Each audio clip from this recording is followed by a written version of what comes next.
Hello and welcome to India Revival Mission. The aim of this campaign is to really debate, deliberate, and also bring out challenges which currently the economy is facing and what are the measures which entrepreneurs, the government and the policymakers, they need to adapt and they need to implement in order to ensure that we have a smooth migration, at least for the economy, because of the corona crisis. Now that lockdown has been lifted in most parts of India, what are the early signs indicating? Is this a post-lockdown demand or green shoots of recovery are clearly visible? So to understand that, to talk about which way the consumer demand and the consumer discretionary demand is headed, I have with me none other than Mr. RC Bhargava, Chairman of India's biggest auto company, that's Maruti. Mr. Bhargava, good morning. Good to have Good you morning. back. Hope everything is fine with you and your family and with your loved ones. Thank you very much. All good.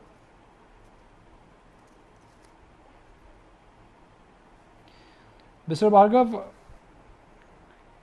the auto dispatch numbers which have come from the auto industry for the month gone by, they are painting a picture of optimism. What is your sense? Is this post-lockdown one-time demand or sales have stabilized and now the trajectory for the auto sector is only going to improve in coming months? You know, I have a different perspective on this whole thing. I do not believe that we should spend too much time only focusing on how to revive demand and the economy from the effects of the COVID. Because the COVID it is really a temporary phenomena. It has certainly had a very severe impact on the economy. But more important, I think, is to see whether the economy as it was before the COVID was moving as fast as we wanted to move, and how do we get from what is happening today because the downturn has taken place as a result of the COVID to the kind of growth rate which we need to get, not what we were getting, but what we need to get. So it's a bigger picture and a longer time frame which we should be looking at, and not just how to come out of the COVID. If you look at it in that sense, the sales, for example, for Maruti in July were 108,000 total. Now, the corresponding number 2 years ago in July were about 150,000. So we are way below that. But if you look at last year's number, we are marginally better than that.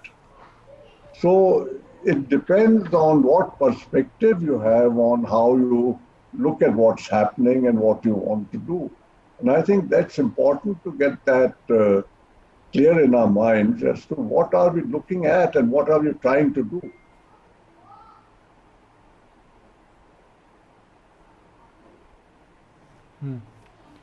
Fair point. So, Mr. Bhargav, then what is the right way of looking at which way demand and trends are moving then? See, demand for automobiles had come down even in 1920 when there was no COVID. The sale of cars in 1920 had declined by some 18% for the industry, about 16% for Maruti. And that itself was a pretty serious situation, because normally one would expect that if we are on the kind of growth path which India needs to grow manufacturing, to grow employment, then the auto industry, which is a major part of manufacturing, which is a major contributor to employment growth, should grow in somewhere in the double digits. It's not happening.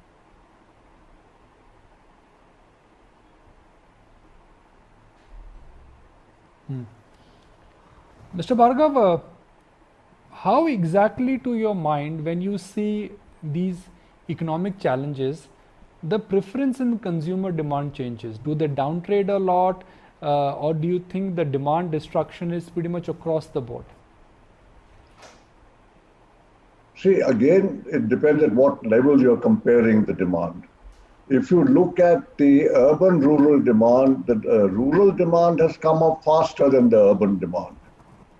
But are those demands adequate is this question which I've been asking. And I'm saying that what is happening in the economy is not adequate to meet the requirements of the employment generation or the kind of GDP growth which we want. We need to do something more than what is happening.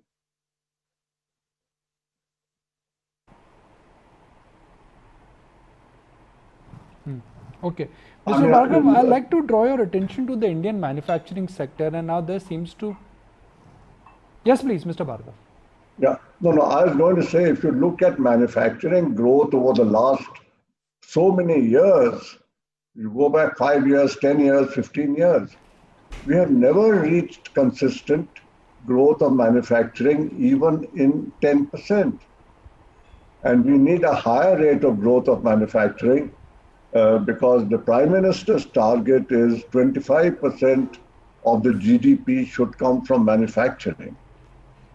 We are nowhere near it. We are between 14, 15, 16%. And it's not increasing.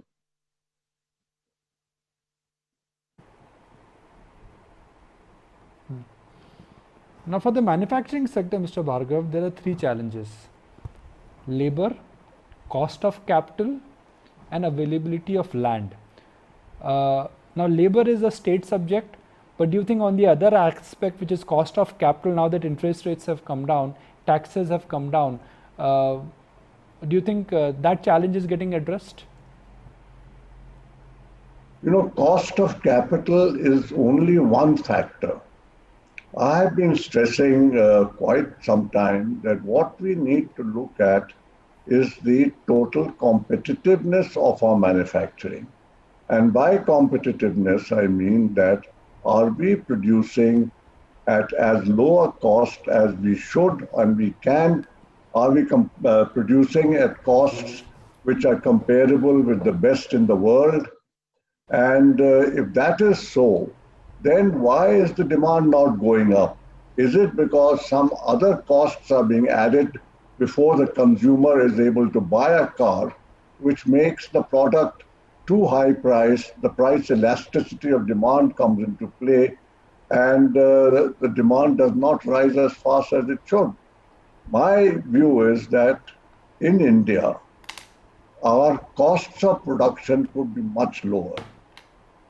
We have had, right from the time of 1950 when we started, policies which were designed to promote socialism at the cost of industrial activity. Industrial activity was, in a sense, being required to cross-subsidize the social programs of the government.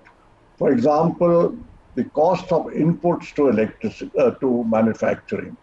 Electricity costs were deliberately raised for industry, were lowered for individuals, agriculture, and things like that, but it increased the cost of production. Various infrastructure costs were higher for manufacturing than they were for others.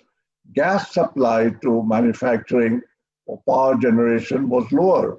Power supply has always remained a serious constraint, and a lot of industry has been running over decades by using generating sets. A lot of inputs come from the public sector. Now, public sector output, there is no way of judging how competitive those inputs are and whether they should be lower cost, because there is no competition. There's no benchmark against which we can compare. Then, like this, I can go on to a whole lot of things where the policies were designed to further socialism by increasing the cost of industrial manufacturing. That I believe that was wrong policy. You can still promote socialism by making industry efficient. In fact, I think you can promote socialism much faster if you have a faster growing competitive manufacturing base in the country.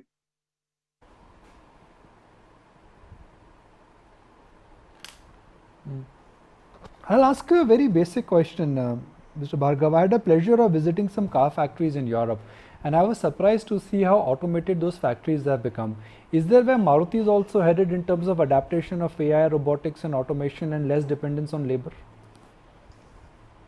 See, automation by itself is not something which is good or bad.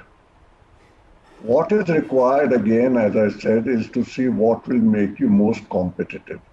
If automation adds to cost of production without giving any other benefit, then automation is not the answer for us.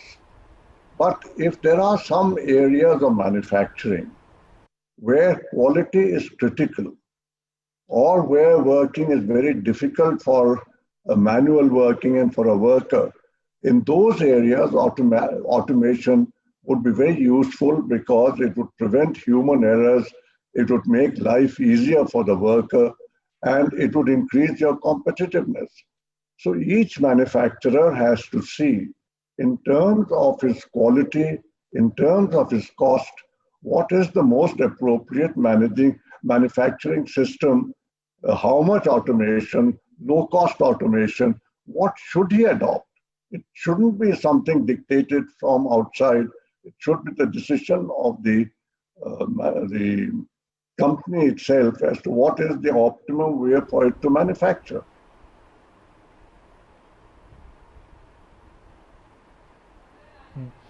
As percentage of your total cost, Mr. Bhargav, how much largely is coming because of components which currently are assembled in India but imported in India? I mean, how much of your current dependence is still there on imported auto ancillary products?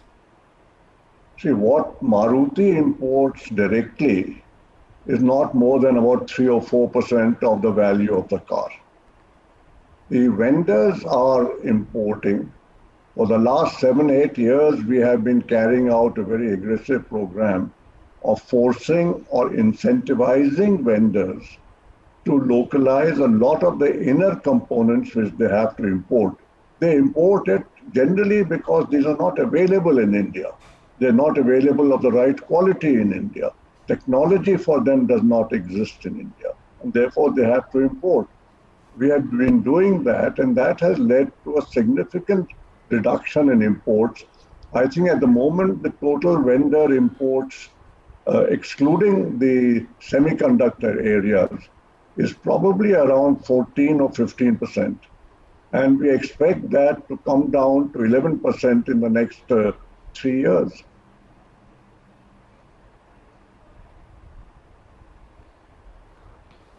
Given that government currently is increasing dependence of local manufacturing, are you looking at fast tracking any processes with your vendors where imports, which is at 14%, will come below 10%? No, it all depends on the availability of the product in India. If somebody sets up manufacturing in India, which we are trying, we are ourselves pushing for local manufacture.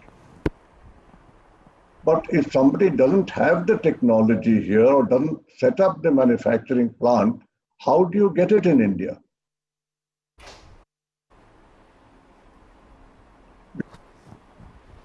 Fair what point. We had for import I'm going to ask you a substitution. difficult question, Mr. Bhargav. Something with... Go ahead. Yes, please. Now, I'm going to ask you a difficult and a direct question, Mr. Bhargav, which is that the auto industry pre-COVID, like you said, was also suffering. The COVID crisis, in a sense, has shaken things up. When do you think things will normalize to 2018 levels? Is there a possibility of that happening in next 3-4 quarters, or we are still a very far distance away from 2018 levels?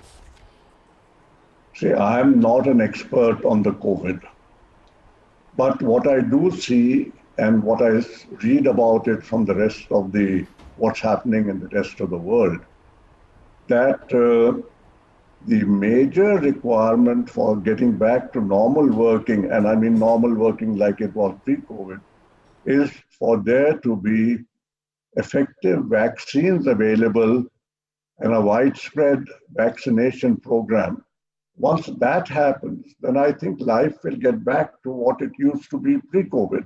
But till that happens, I think there are a lot of people who will have to take all the required precautions for safety. Look at our Indian situation. The number of cases has not even started declining yet.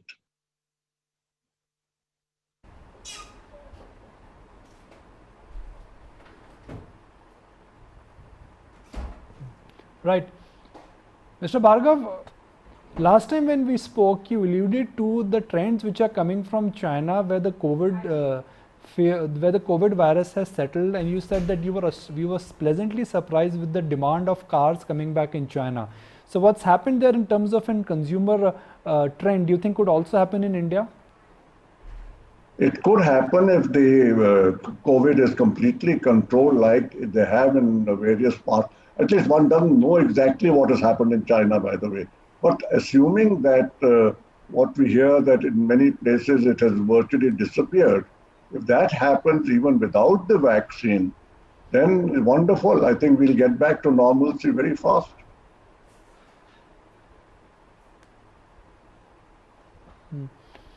How exactly the shakeout of the shared mobility service impact the auto industry in a company like Maruti, which in a sense did benefit because of the Uber and the Ola boom?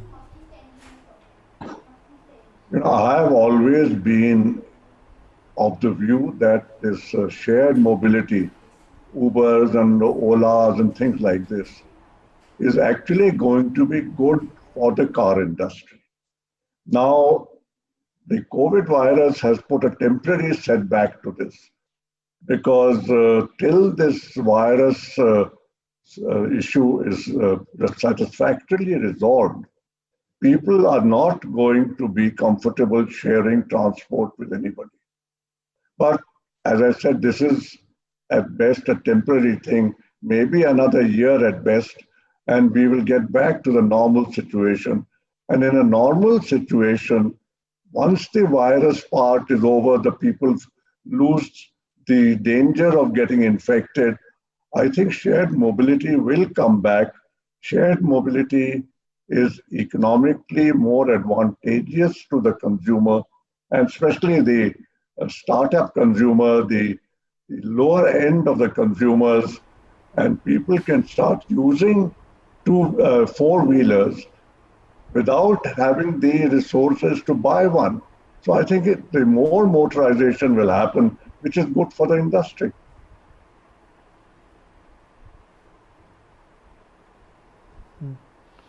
Mr. Bhargav, I specifically remember an excerpt of our last conversation, and you said that, look, a tough time like this is a great time for a company like Maruti to go ahead with new launches and gain more market share. So is that strategy intact? Because this was a conversation which we had in May, now it is August. So what's the update on new launches, your ability to gain market share every time when problems happened in the past?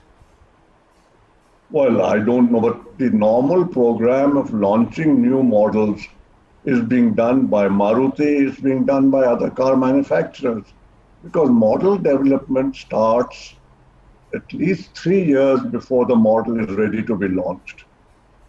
And models which have become ripe to be launched because they've done all the various steps and processes which are required before we can launch a model, then they are getting launched. You can't delay them. There's no purpose in delaying them. And so that will continue depending on the acceptance of each model launched by Maruti as well as other companies. The market will determine which model does how well.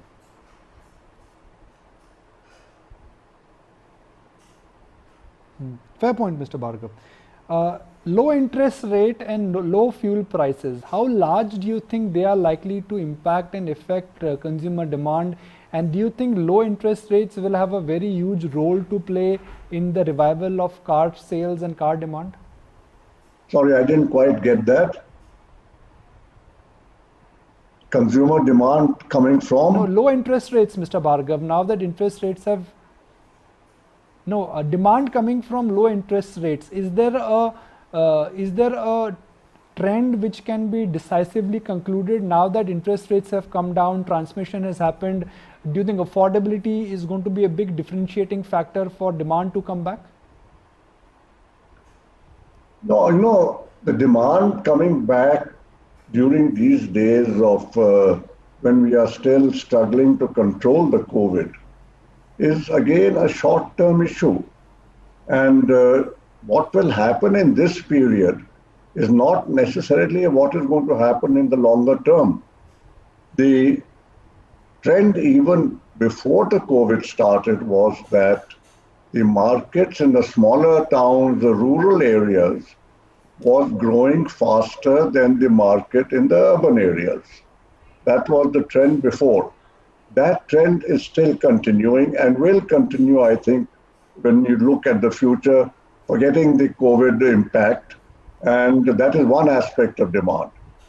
The demand for small cars at the moment is going up, but there is nothing to indicate that this trend for people to prefer small cars at this point of time will become a permanent trend when the market changes in terms of not having the COVID factor to be reckoned with. And in that case, I think we'll go back to what was happening pre-COVID. And demand will again be for cars with more connectivity, more gadgetry, and things like that.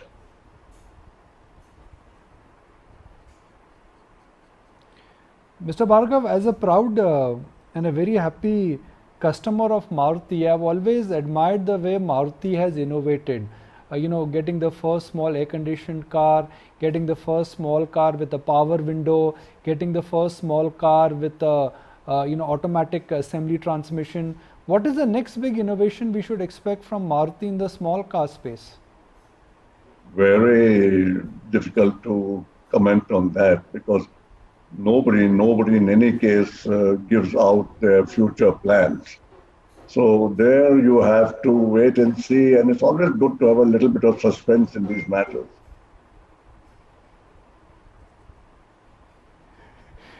I was trying my luck with that, Mr. Bhargav, as a curious customer, not perhaps as the managing editor of ET Now.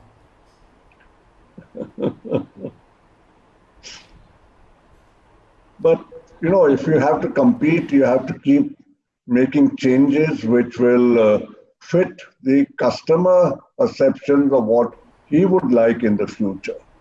And I think the secret of going forward successfully is to anticipate what customer wants are likely to be, say, 2-3 years in the future and try and develop the appropriate products to meet those wants.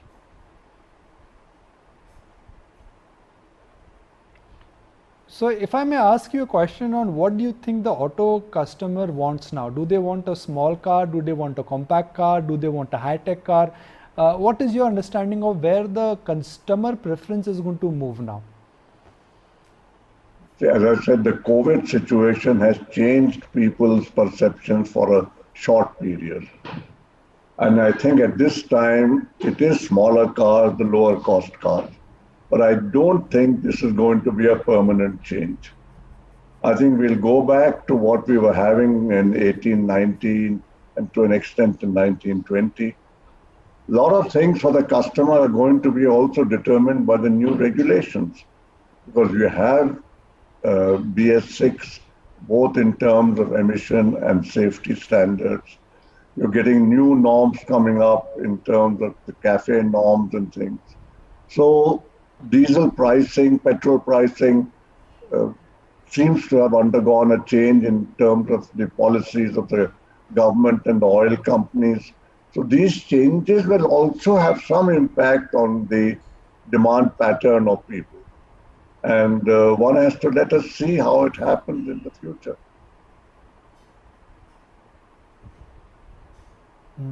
Closing comments, Mr. Bhargav. Now, Maruti does have a significant presence in the auto export market, but some would argue that the scope for Maruti to scale up and become competitive in the export market perhaps has not been untapped. What stops Maruti from, let's say, becoming an auto hub for your global parent, and what stops Maruti from becoming a large hub for global exports? You know, Maruti's strength, in fact, India's strength, is largely in small cars, because the volume of cars which are produced in the bigger dimensions, more horsepower and things, is much smaller. And if you look model-wise, there's hardly any economy of scale at that level. We therefore get our benefit, and our competitiveness is maximum in small car manufacture. Now, the market for small cars is limited.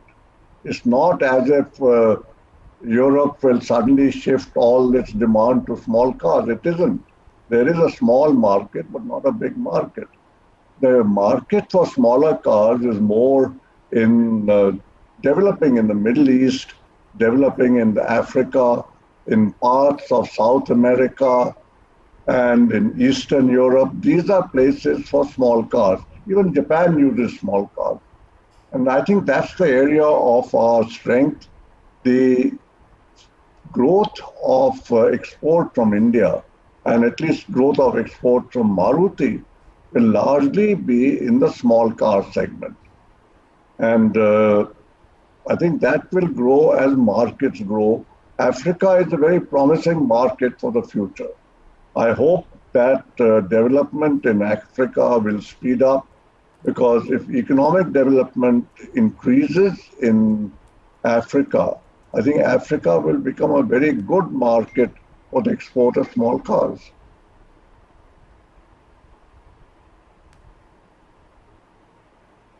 Well, Mr. Bhargav, really appreciate your time. Thank you for joining us. And I must say that over the weekend, I have ordered your new book. So I look forward to reading that book this weekend. Thank you.